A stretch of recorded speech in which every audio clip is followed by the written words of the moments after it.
나라에 들어온 소식을 차곡히 모아 한방에 정리해드리는 나라의 TV 한방뉴스를 시작하겠습니다. 청와대 하명 수사 및 선거 개입 의혹 관련 혐의로 재판에 넘겨진 백원우 전 청와대 민정비서관 등의 재판이 멈춘 지 약 5개월 만에 다시 열립니다. 서울중앙지법 형사합의 21-3부 장용범, 김미리, 김상현 부장판사는 31일 오전 10시 50분 공직선거법 위반 혐의로 기소된 백원우 전 비서관과 송철호 울산시장 등 13명의 6차 공판 준비 기일을 진행합니다. 그래서 나라의 TV가 3명의 부장판사 이력을 찾아봤는데요. 여권 인사 주요 재판마다 좌파 성향 판결을 해온 것으로 알려진 김미리 부장판사는 10여 년 전까지 우리법연구회 회원으로 활동했습니다.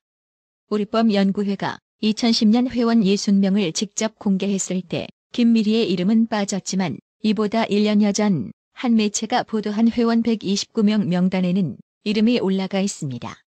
특히 조국이 재판 과정에서 검찰 측과 자주 마찰을 빚어 편파 진행과 함께 서울중앙지법에 장기간 유임돼 논란을 빚고 있는 아주 요주의 인물입니다. 기타 2명의 부장판사 이력의 정보는 많지 않았는데요. 김상현 부장판사는 전남 장흥 출신이며 장용범 부장판사는 창원지법 소속으로 활동한 이력이 전부입니다. 청와대 하명수사 재판, 이거 하나마나 뻔한 재판이 아닐까 심히 우려스럽습니다. 얼마나 급박했으면 민주당 김영춘 후보 측에서 이런 대형 실수를 저질렀을까요? 박형준 국민의힘 부산시장 후보에 대해 공세를 펴던 더불어민주당이 박형준 후보 관련 기초 사실조차 제대로 확인하지 않고 고발부터 한 것으로 나타났습니다. 31일 프레시한 취재를 종합하면 김영춘 민주당 부산시장 후보 선대위는 지난 30일 박형준 후보와 배우자 조현씨를 공직선거법, 주민등록법, 지방세기본법, 조세범 처벌법 위반 등의 혐의로 검찰에 고발했습니다. 문제는 이 같은 고발을 하는 과정에서 토지의 소유주와 건축 시기 등의 기초 사실을 제대로 확인하지 않은 채 고발장에 기재한 점입니다. 실제로 김영춘 민주당 선대위가 고발장에 포함시켰던 건물은 박형준 후보 부부의 소유가 아닌 바로 옆에 있는 건물을 착각해서 지방세기본법을 위반했다고 판단해 고발한 것으로 밝혀졌습니다. 박형준 후보 선대위 관계자는 변호사나 법무사를 시켜서 문서 확인만 하면 될 일인데 어이가 없는 행동이다며 관련 의혹 제기에 대해서는 모두 무고로 고소할 계획이라고 밝혔는데요. 김영춘 후보는 이쯤에서 그냥 자진 사퇴하시죠? 어차피 당선되어도 무고죄로 선고 무효될 판국인데 말입니다. 사고를 쳐도 너무 크게 사고를 쳤어요. 오죽했음 좌파 성향의 프레시 안에서 이런 지적을 했을까요? 4.7 재보궐선거 여론조사 공표 금지를 하루 앞두고 TBS가 실시한 조사에서 국민의힘 오세훈 후보가 더불어민주당 박영선 후보를 20%포인트 넘게 앞서는 것으로 나타났습니다. TBS가 YTN과 공동으로 리얼미터에 의뢰해 지난 29일부터 30일까지 서울에 거주하는 만 18세 이상 남녀 1,039명을 대상으로 누구에게 투표할지 물었더니 오세훈 후보는 55.8%, 박영선 후보는 32%의 지지를 얻었습니다. 두 후보 간 격차는 오차 범위 밖인 23.8%포인트입니다. 지난 3월 22일에서 23일 실시했던 3차 조사와 비교하면 박영선 후보는 2.8%포인트, 오세훈 후보는 6.9%포인트가 올랐는데 오세훈 후보의 상승폭이 더 두드러졌습니다.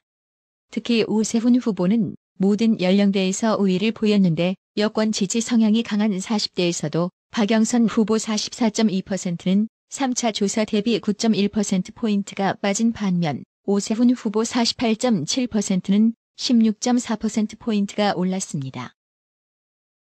지금 4.7 서울시장 보궐선거를 앞두고 박원순 전 시장 시절 개방형 공채로 임명된 간부들이 잇따라 자진 사퇴했다고 하는데요.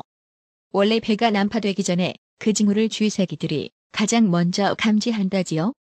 만약 오세훈이 서울시장에 당선되면 좌파 카르텔을 구성하고 있는 방대한 조직부터 손볼 게 뻔하니 미리 감치 도망가는 거겠지요. 과연 박원순 시장 시절 서울 시민들의 혈세를 어떻게 사용했는지 한번 제대로 들여다봅시다. 해당 소식에 네티즌들은 보선 결과가 뻔하니 37개 줄행랑이다. 징계받아야지 어딜 도망가느냐며 서울시에 불필요한 조직이 너무 많다. 그리고 그 조직에 박원순 사람들로 채워놓았지. 그거 다 우리 서울시민 세금이다. 서울시 조직 슬림화가 정말 필요하다. 인건비 줄여서 다른 곳에 쓰자라고 직격했습니다.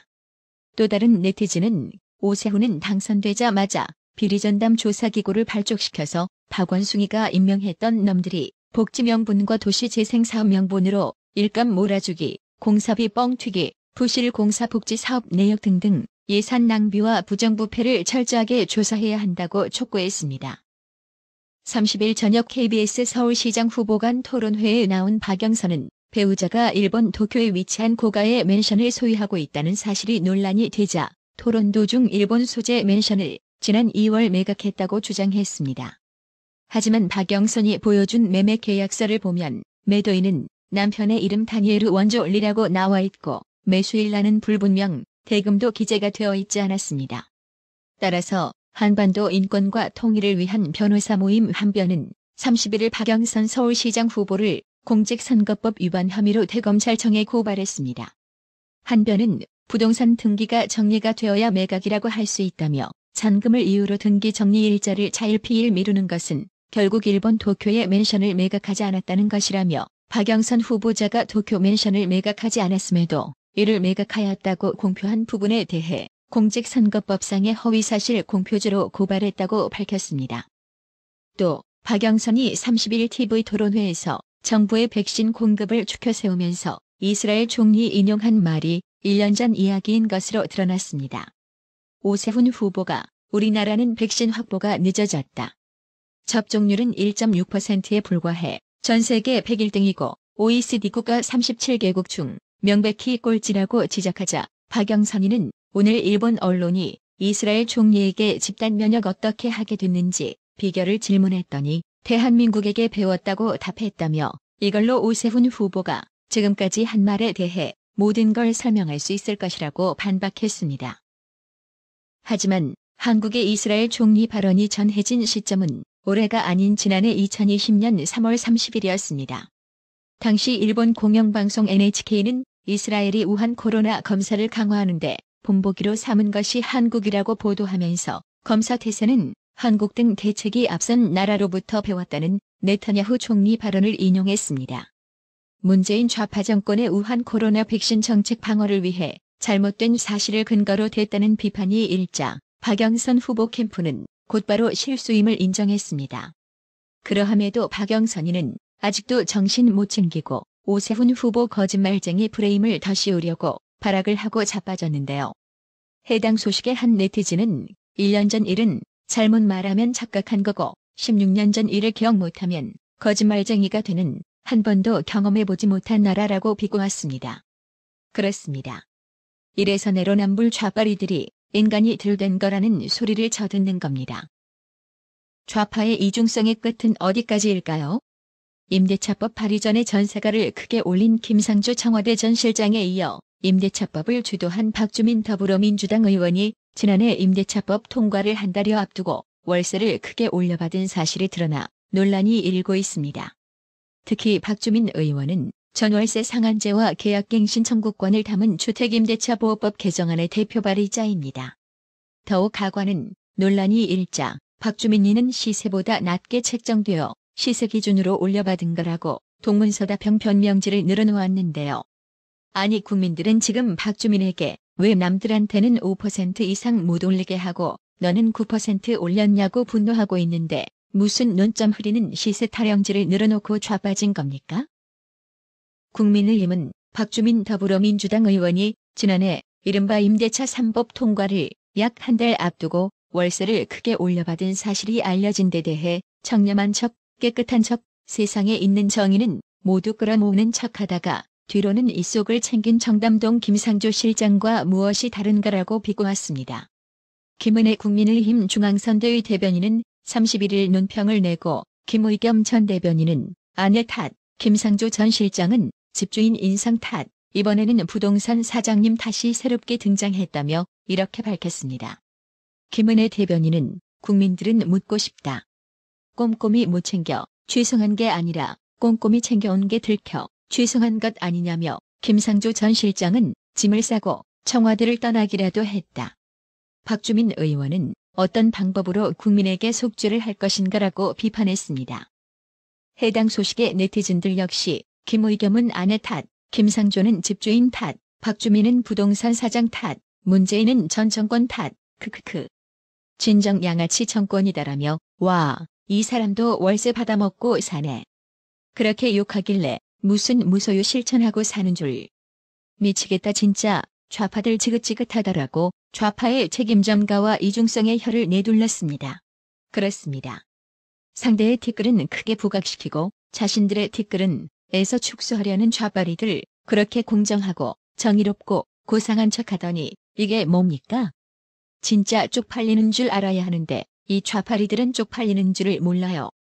그러니 좌파라는 겁니다.